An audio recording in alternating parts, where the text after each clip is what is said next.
Life of another major rap star has come to a violent end. Rapper Biggie Smalls was shot to death in Los Angeles early this morning while leaving a party.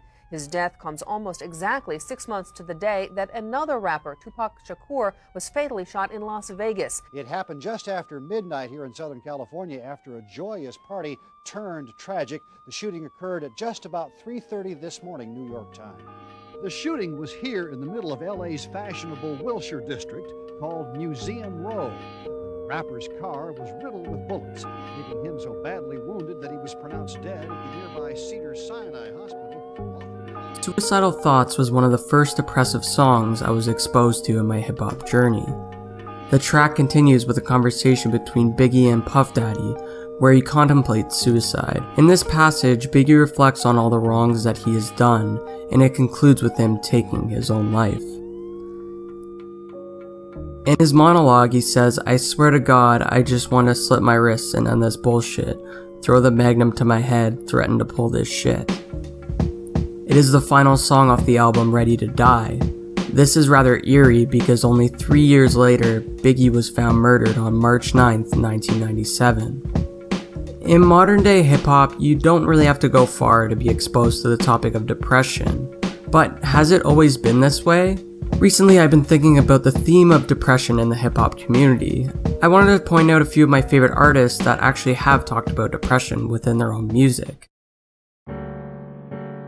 Fast forward a decade or so, there are a plethora of songs whose main themes include despair.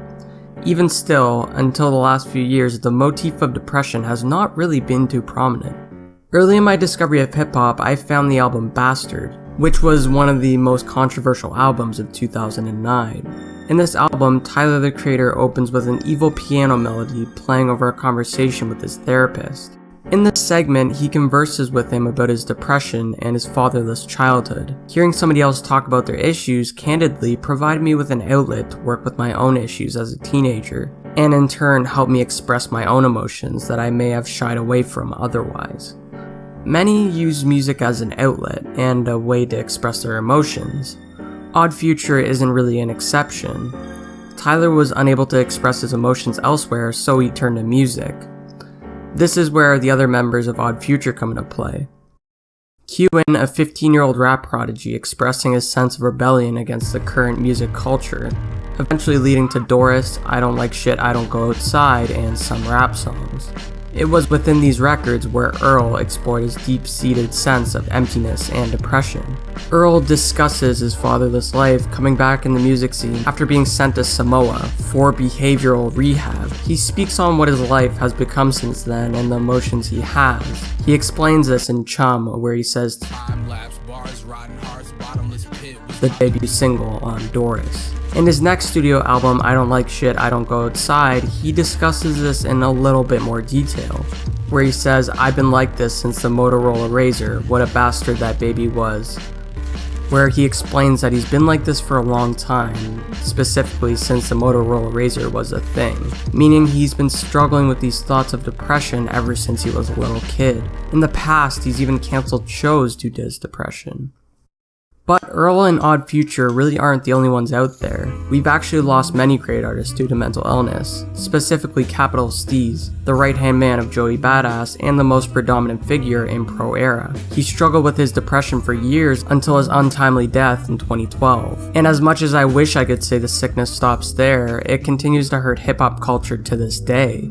Kid Cudi himself has been one of the most influential artists to put his mental illness on stage for the world to hear, with comedian Pete Davidson and Travis Scott even going as far as saying that his music saved their lives.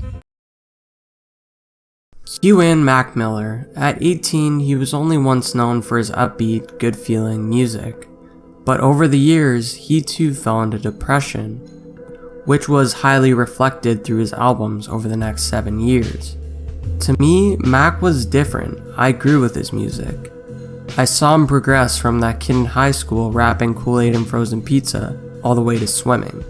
Although his earlier work did not really involve many themes of depression or mental illness, Malcolm switched gears and missed calls from Blue Slide Park, and these themes were fully realized in watching movies with the sound off, where Mac spoke about losing a close friend who passed away in the song Remember.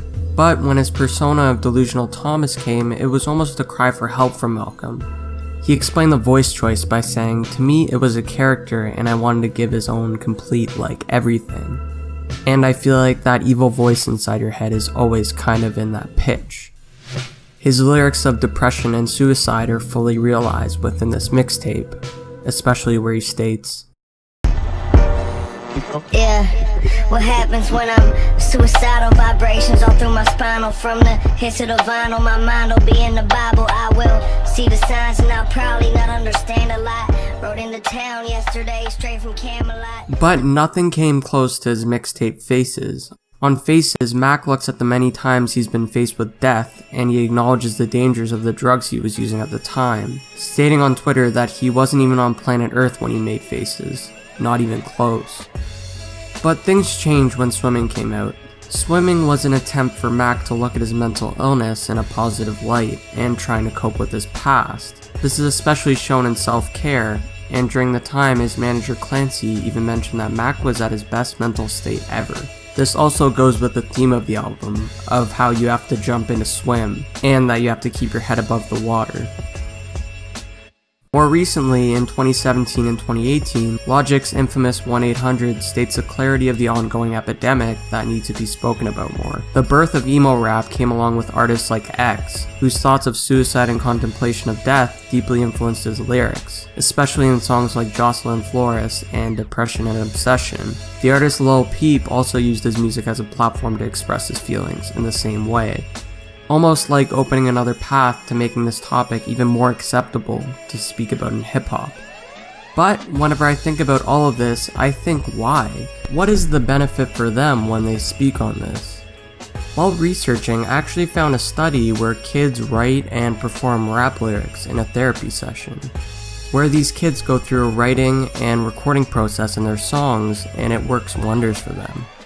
When they mastered rap musically, it improved their self-confidence, and recording the actual song improved their self-esteem and actually motivated them for treatment, concluding with them learning to express their emotions in a socially acceptable way, which ultimately explains all of this. Many of us are discouraged to express emotions. Writing these lyrics not only lets rappers express their emotion among their peers, but also you too, and anyone else in the world.